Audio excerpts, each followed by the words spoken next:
Friends, gather round because tonight we're diving into a doozy. You know how some folks collect stamps or those little decorative spoons? Well, it seems our former president, Mr. Donald J. Trump, collects countries. Or at least, he has a hankering for adding them to the US portfolio.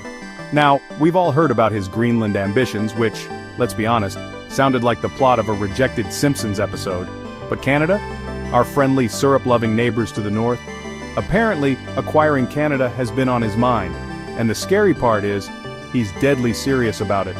Now before you start digging out that old bomb shelter in your backyard, let me assure you, the majority of Americans think this is a terrible idea. Even a hefty chunk of his own supporters are giving him the side eye on this one, but that's never stopped him before, has it? So buckle up, because we're about to explore the why, the how, and the oh dear God, what if of Trump's Canadian aspirations. To understand Trump's logic, you have to think like a guy who judges the value of everything by how much money it can make.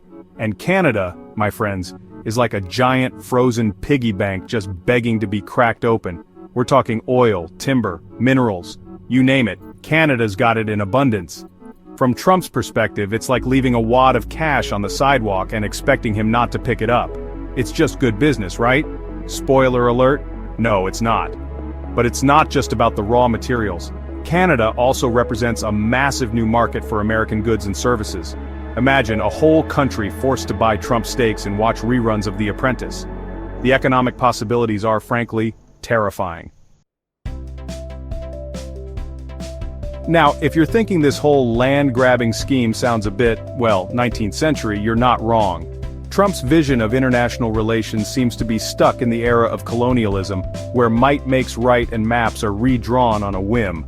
And that's where things get really worrying, because if America starts annexing its neighbors, what's to stop other global powers from following suit?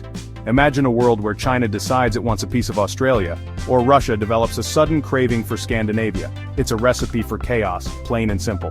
And it's not like the US has the best track record when it comes to meddling in other countries' affairs. Remember Iraq? Afghanistan? Yeah, let's not repeat those greatest hits.